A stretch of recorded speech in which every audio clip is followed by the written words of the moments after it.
नमस्कार दोस्तों, कहानियों की श्रृंखला में आज सुनेंगे मालती जोशी जी की कहानी आउटसाइडर। लेकिन उससे पहले मेरा आपसे विनम्र अनुरोध है कि अगर मेरे द्वारा सुनाई हुई कहानियाँ आपको अच्छी लगती हैं तो मेरे चैनल को सब्सक्राइब ज़रूर करें, लाइक करें और अपने दोस्तों और परिचितों में शेयर भी करें। बेल आइकन दबाना बिल्कुल भी ना भूलें। आज सुनिए आउटसाइडर। स्टेशन से लौटते हुए रात के 11 बज गए थे। नए जोड़े के हनीमून पर रवाना होते ही शादी का कार्यक्रम एक तरह से संपन्न हो गया था। नीलम थकान से निढाल हो रही थी, पर सब कुछ ठीक से निपट जाने से मन एकदम हल्का हो गया था।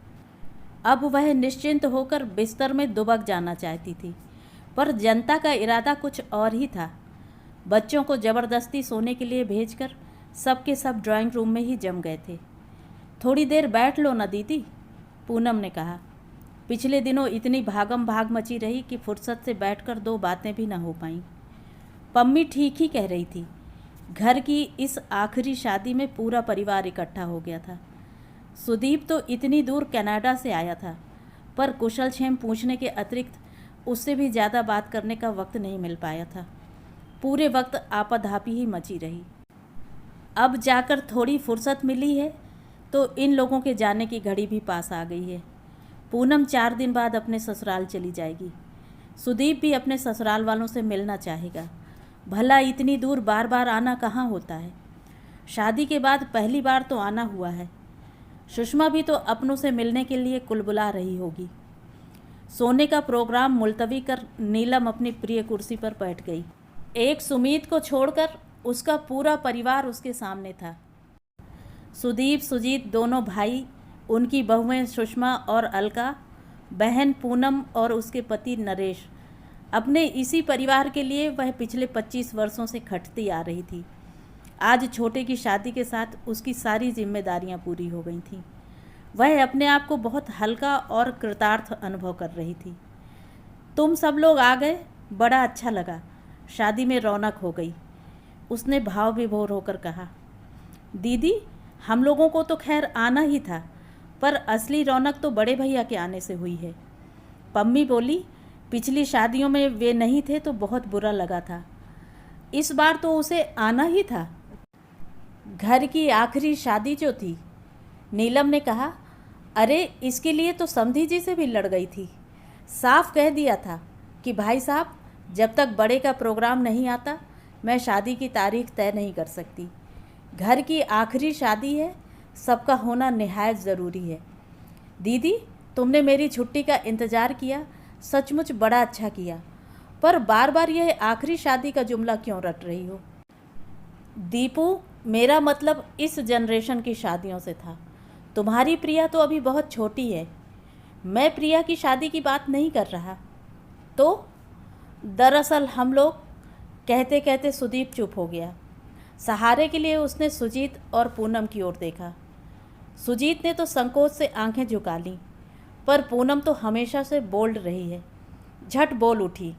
दीदी, बड़े भैया का मतलब है कि अब आपकी सारी जिम्मेदारियां पूरी हो गईं, अब आपको भी सेटल हो जाना चाहिए। But I am quite well settled. उनका मतलब है कि अब आपको भी शादी कर लेनी चाहिए। पम्मी, तुम पागल तो नहीं हो गई? नीलम ने बहन को बुरी तरह डपट दिया। उसे सचमुच गुस्सा आ रहा था। भला यह भी कोई बात हुई? सामने घर के दामाद बैठे हैं, बहुएं बैठी हैं, उनके सामने इस तरह की बचकानी बातें कहनी चाहिए भला? यह तो अच्छा हुआ जो सुमित और नेहा चले गए हैं, नहीं तो वह नई लड़की अपने मन में क्या सोचती। छी! अभी वह अपने शर्म से उबर भी न पाई थी कि नरेश बोल उठे। दीदी, पम्मी ठीक कह रही है। यह सिर्फ उसके या बड़े भैया के मन की बात नहीं है, हम सबकी भी यही इच्छा है। इस घर के लिए आपने इतना कुछ किया है, एक तरह से अपनी पूरी ज़िंदगी ही होम कर दी।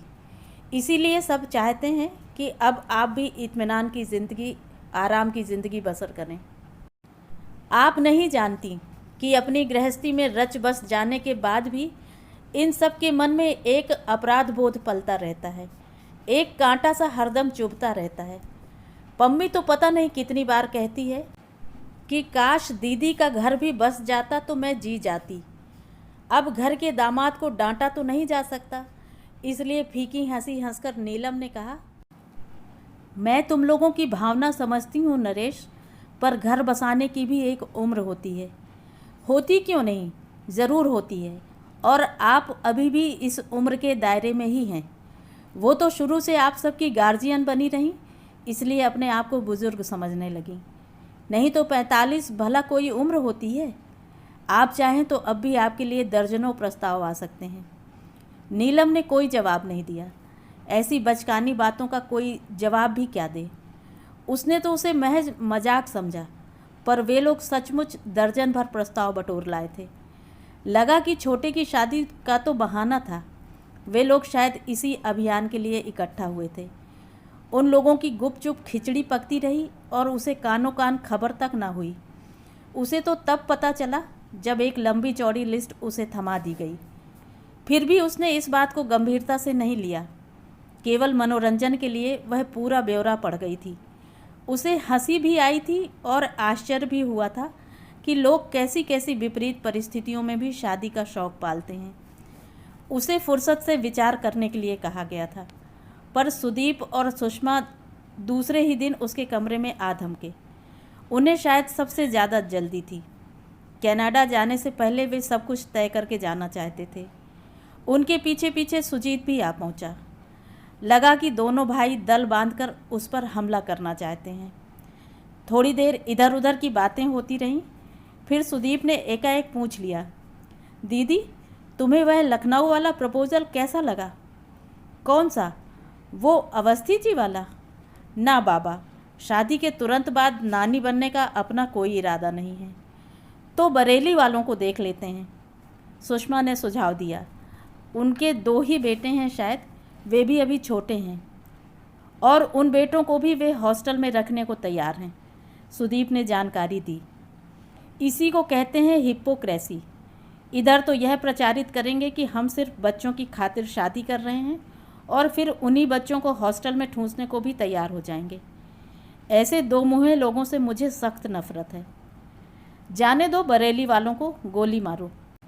सुजीत बोला, मुझे तो नरेश के जीजा जी वाला प्रस्ताव बहुत अच्छा लगा है।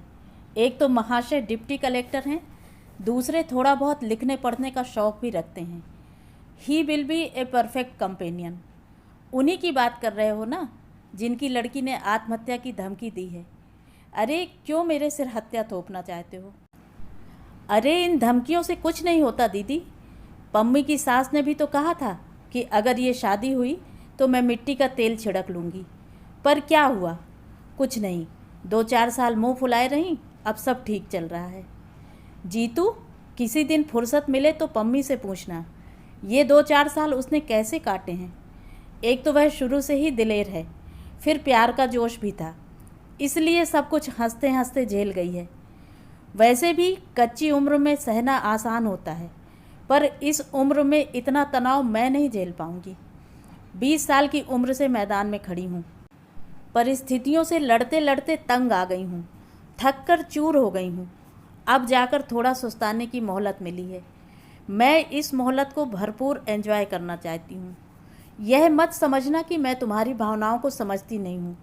समझती भी हूँ और कद्र भी करती हूँ, पर मेरे लिए इतनी सोच विचार करने की सचमुच ज़रूरत नहीं है। अब मैं सिर्फ शांति चाहती हूँ, शांति और आराम, बस, इससे ज़्यादा कुछ नहीं। Thanks all the same. तीनों अपना सा मुँह लिए उठ गए। कमरे से बाहर 2-4 कदम ही गए होंगे कि सुषमा बोल पड़ी, मुझे मालूम था वे मना कर देंगी। इतने दिनों तक इस घर में बॉसिंग करती रही हैं। ससुराल में धौंस दपट सहना उनके बस का थोड़े ही है। क्या बात करती हो भाभी, अब इस उम्र में उनसे धौंस डपट कौन करेगा? क्यों? औरों की ना सही, पति की तो सहनी पड़ेगी। उनकी जी हुजूरी तो करनी पड़ेगी। अनचाहे ही सारी बात नीलम के कानों से टकरा गई। उसने सोचा, सुषमा ठीक ही कह रही है। इतने दिनों तक इस घर में एक छत्र शासन करने के बाद अब वह किसी का शासन स्वीकार नहीं कर पाएगी। शादी के इस पहलू पर तो उसने सोचा ही नहीं था। अच्छा ही हुआ जो यह किस्सा शुरू होने से पहले ही उसने ख़त्म कर दिया। पर कहाँ, 24 घंटे भी नहीं बीते और पूनम ने उसे घेर लिया। उसने तो प्रस्तावना में समय भी नहीं बर्बाद किया, सीधे ही शुरू हो गई। भैया भाभी बता रहे थे तुमने शादी से साफ इनकार कर दिया, तो और क्या करती। तुम लोगों को तो पागलपन का दौरा पड़ा है, तो क्या हुआ, मेरा दिमाग तो अभी साबुत है। पम्मी कुछ क्षण चुप रही, फिर धीरे से बोली, तुम हमेशा अपने ही ढंग से सोचती हो, कभी औरों की दृष्टि से भी सोचा करो। क्या मतलब? तुम नहीं जानती इन लोगों के मन पर, खासकर सुजीत और अलका के मन पर कैसा भार सा बना रहता है। अलका कहती है हम तो ज़िंदगी को कभी ठीक से एंजॉय नहीं कर पाते। एक अनब्याही ननद का साया हमेशा हमारी खुशियों पर मंडराता रहता है। सो सैड, नीलम ने हंसकर कहा। भाई अपनी अलका रानी को समझा देना कि मेरे लिए इतना परेशान होने की ज़रूरत नहीं है। मैंने ज़िंदगी की किताब से वे पेज बहुत पहले फाड़ कर फेंक दिए थे जिन पर शादी की इबारत लिखी हुई थी। दीदी, क्या वे पेज फिर से जोड़े नहीं जा सकते? पम्मी, तुम नहीं जानती अरमानों को दफन करना कितना असहनीय होता है। उन्हें वापस जिलाना तो शायद और भी पीड़ा देगा। और मुझे डर है कि अगर मुझे मजबूर किया गया तो मैं सपनों के टूटे हुए सिरे को वहीं से उठाना चाहूँगी जहाँ छोड़ा था। मैं समझी नहीं दीदी। पम्मी, मेरी उम्र चाहे जो भी रही हो, मेरे सपने अभी भी किशोर हैं। मेरे भाई लोग जैसे एंटीक पीसेस मेरे सामने परोस रहे हैं, उनसे इनका कोई मेल नहीं है। दीदी, ट्राई टू बी प्रैक्टिकल। अगर तुम्हारी शादी समय से हो गई होती तो हमारे जीजा जी भी आज उम्र के इसी दौर से गुजर रहे होते। समय से शादी नहीं हुई, यही तो परेशानी है पम्मी। पति पत्नी साथ साथ बुढ़ाते हैं तो कोई फ़र्क नहीं पड़ता। उस लंबी यात्रा में इतनी सारी चीज़ें ज़िंदगी से जुड़ जाती हैं कि उम्र का एहसास पीछे छूट जाता है। तुम्हारी बातें तो मेरी समझ से बाहर होती जा रही हैं, तो समझने की कोई ज़रूरत भी नहीं है। इसे एक मजाक समझकर भूल जाओ। मैंने भी तो तुम्हारे प्रस्तावों को मजाक से ज़्यादा कुछ नहीं समझा। दरअसल अब शादी की बात ही मन से उतर गई है। तुम लोगों ने यह विचार फिर से जगा दिया है तो सोचूंगी। कोई सही आदमी मिला तो बता भी दूंगी, पर अब इस उम्र में मैं कोई रिश्ता ज़बरदस्ती नहीं ओढ़ सकती। सॉरी। एक बात और थी दीदी, अब क्या रह गया? तुमने इस घर को लाख अपने खून से सींचा हो, पर यह घर कभी तुम्हारा अपना नहीं हो सकता। तुम यहाँ हमेशा आउटसाइडर ही रहोगी। क्या बात करती हो? मैं सच कह रही हूँ। अभी तो तुम्हारे पास अपनी नौकरी है, इसलिए कोई फ़र्क नहीं पड़ता, पर कल को जब रिटायर हो जाओगी तो तुम्हारी हैसियत इस घर में एक फालतू सामान की सी रह जाएगी। तब तुम्हें मेरी बात याद आएगी। नीलम कहने को हुई कि जिस दिन ऐसा होगा मैं तुम्हारे यहाँ चली आऊँगी, पर नहीं कहा। यह प्रस्ताव तो खुद पूनम को देना चाहिए था। नहीं दिया तो बुरा भी लगा, पर चुप लगा गई। अब इससे क्या कहें, वह बेचारी तो खुद ससुराल के आतंक से त्रस्त है। कहना होगा तो सुदीप से कहेगी। खुद तो इंजीनियर बनते ही शादी कर ली और विदेश चला गया, दोबारा पलट कर भी नहीं देखा। तब का गया अब आया है। वहाँ बैठकर दीदी का ख्याल नहीं आया? अब जब सारी जिम्मेदारियाँ खत्म हो गईं तो दीदी की शादी का शौक़ सवार हुआ है। लेकिन सुदीप से भी वह कुछ नहीं कहेगी। अपने भाई बहनों पर उसकी अपार ममता है। शिकायत कभी अगर थी तो वह अम्मा से थी। माँ होकर भी उन्होंने बहुत पक्षपात किया। कमाने का भार बड़ी बेटी के कंधों पर डालकर वे बाकी बच्चों का लालन पालन करती रहीं। उम्र नीलम की मुट्ठी में से रेत की तरह फिसलती रही और अम्मा जानकर अनजान बनी रहीं। पिता की आकस्मिक मृत्यु के बाद जब उसने घर की बागडोर संभाली थी, तब यह नहीं सोचा था कि अब यही उसकी नियति होगी। मन में एक क्षीण आशा थी कि कल को भाई जब लायक हो जाएंगे तो वह अपनी ज़िंदगी जी सकेगी, पर वह आशा दुराशा ही साबित हुई। दीपू के इंजीनियर होते ही उसके लिए रिश्ते आने लगे। अम्मा एकाएक बहू का चेहरा देखने के लिए व्यग्र हो उठी। शादी के बाद जब दीपू के साले ने उसे कनाडा बुला लिया तो उससे ज़्यादा खुशी अम्मा को हुई। घर में एक अनब्याही लड़की बैठी है और उसकी शादी बेहद ज़रूरी है, इस तथ्य से अम्मा ने जैसे आंखें ही मूंद ली थी। अगर वे जानती कि बेटे को हमेशा के लिए विदा कर रही हैं तो शायद अम्मा इतनी उत्साहित न होती। अपने अंतिम दिनों में वे बेटे को देखने के लिए तरस गई थीं। चित्रों से अब उनका मन नहीं भरता था, पर नीलम की हर चिट्ठी का जवाब यही होता था कि दीदी, इतनी जल्दी इतने सारे रुपए का जुगाड़ करना बहुत कठिन है और मैं बार बार सुषमा के भाई के आगे हाथ फैलाना नहीं चाहता। बेचारी अम्मा, मरने के बाद भी उन्हें बड़े बेटे का न कंधा नसीब हुआ न तर्पण। उन दिनों प्रिया होने वाली थी और सुदीप का वहाँ होना बेहद ज़रूरी था। और फिर एक बार इमरजेंसी बीत गई तो उसका आना टलता ही चला गया। सुजीत बीकॉम करके बैंक में लग गया था, पर उसकी इतनी सामर्थ्य नहीं थी कि वह पूनम की शादी भी करता और सुमित की मेडिकल की पढ़ाई का खर्च भी उठाता। इसलिए नीलम को मोर्चे पर डटे रहना पड़ा। पूनम की शादी का तो अच्छा खासा नाटक ही हो गया था। बड़ी कठिनाई से उन लोगों का मुंह बंद किया जा सका। फिर अच्छी सी लड़की देखकर उसने सुजीत की शादी भी कर दी। पूनम के जाने के बाद घर एकदम सूना हो गया था। अलका ने आकर उस सूनेपन को भर दिया। सुमित की शादी के लिए उसे सिर नहीं खपाना पड़ा, उसने खुद ही तय कर ली थी। घर की यह आखिरी शादी भी बड़ी धूमधाम से संपन्न हुई। अपने सारे कर्तव्यों से निवृत्त होकर कितनी खुश थी नीलम। पर इस बेवक्त की शहनाई ने सब गुड़ गोबर कर दिया। गनीमत यह हुई कि उसकी शादी का प्रसंग जितनी तेजी के साथ उठा था उतनी ही जल्दी दब गया। पम्मी के चले जाने के बाद तो किसी ने चर्चा तक नहीं की। जिंदगी फिर से अपने ढर्रे पर चलने लगी। लोग अपने में मसरूफ़ हो गए थे। सुमित और नेहा गोवा से लौट आए थे और अब सुदीप का सामान बंध रहा था। उसने शादी के लिए 15 दिन की छुट्टी ले रखी थी, पर उसका मन हुआ कुछ दिन और बढ़ा ले ताकि ज़्यादा से ज़्यादा समय दीपू के साथ बिता सके। उस दिन ज्वाइन करने के लिए कॉलेज गई तो साथ में एक एप्लीकेशन भी लेती गई। प्रिंसिपल मैडम ने उस एप्लीकेशन की ओर देखा भी नहीं। बोली, आज तुम नहीं आती तो घर पर संदेशा भेजने वाली थी। क्यों, कोई ज़रूरी काम था? हाँ, ट्रांसफ़र ऑर्डर आया है। ट्रांसफ़र और प्रमोशन एक साथ। प्रिंसिपल बनकर जा रही हो। कहाँ? खैर, जगह तो बहुत दूर बस्तर में है, पर सुनते हैं बड़ी शांत जगह है। कॉलेज भी नया नया है तो ज़्यादा समस्याएं नहीं होंगी। लेकिन मैडम, अरे भाई, अब क्या परेशानी है? अब तो तुम्हारी सारी जवाबदारियां भी ख़त्म हो गई और भगवान की दया से you are a free bird now.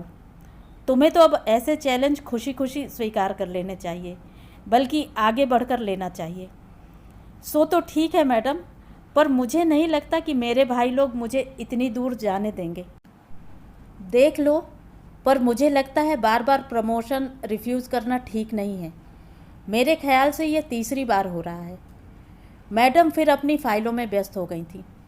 छुट्टी की एप्लीकेशन उनके सामने सरका कर वह लौट आई। घर आते हुए रास्ते में उसने ढेर सारी खरीदारी की। सुदीप के लिए खादी का सूट लेंथ और कुर्ते पाजामे, सुषमा के लिए कोसा और चंदेरी की साड़ियाँ और प्रिया के लिए सब प्रांतों की गुड़ियों का पूरा सेट, साथ ही प्रिया के मनपसंद रसगुल्ले भी। घर पहुंचकर अपने कमरे में जाने की बजाय वह सीधे दीपू के कमरे की ओर चली गई, परंतु पैर दरवाजे में ही ठिठक गए। भीतर देवरानी जेठानी का प्रेमालाप चल रहा था। अलका कह रही थी, आप तो लकी हैं जिज्जी, फुर्र से उड़ जाएंगी। ये नेहा भी 4 दिन बाद छोटू के साथ बेंगलोर चली जाएगी। उम्र कैद तो हम लिखवा कर लाए हैं, सो भुगतेंगे। क्या करें भाई, हमने तो बहुत कोशिश की, पर वे टस से मस नहीं हुई। अब यही समझ लो कि वे हमारी ननंद नहीं, सास हैं और उन्हें हमेशा हमारे साथ ही रहना है। नीलम तो जैसे काठ हो आई। उसे अपने कानों पर विश्वास ही नहीं हुआ। उसके आगे पीछे डोलने वाली, उससे मिस्री घुले स्वर में बात करने वाली अलका उससे क्या सचमुच इतना ऊब गई है कि उसका साथ उसे उम्र कैद सा लगने लगा है। और अलका को उस कैद से रिहाई दिलाने के लिए ही शायद उसकी शादी का प्रपंच रचा जा रहा है। वाह, इसके बाद वहाँ खड़े रहना या उन लोगों से सामना करना उसके लिए संभव नहीं था। वह दबे पांव कमरे में लौट आई। इतनी देर तक हाथ में थामा हुआ सारा सामान उसने पलंग पर पटक दिया। अब उसे एहसास हुआ कि उसके हाथ दर्द कर रहे थे, पर यह बोझ तो कुछ भी नहीं था। इससे 10 गुना बोझ तो उसके मन पर था। उसे वह कहाँ खाली करती। उस दर्द से निजात पाना क्या संभव था? रात खाने की मेज पर रसगुल्लों का एक बड़ा सा डोंगा सजा हुआ था। उसने शाही अंदाज में ऐलान किया, ये मेरे प्रमोशन की मिठाई है, प्रिंसिपल बनकर जा रही हूँ। अरे वाह, कहाँ? जगह तो खैर बहुत दूर बस्तर में है। आजकल हर कहीं तो कॉलेज खुल गए हैं, पर सुनते हैं जगह बड़ी शांत है। मुझे तो इस समय सबसे ज़्यादा शांति की ही ज़रूरत है। इस आपाधापी से तंग आ गई हूँ। फिर बार बार प्रमोशन ठुकराना अच्छा भी नहीं लगता। पहले तो खैर मजबूरी थी, अब तो कोई बहाना भी नहीं रहा।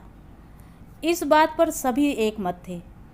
रात बिस्तर में लेटी हुई वह दिन भर की घटनाओं का मन ही मन जायजा ले रही थी।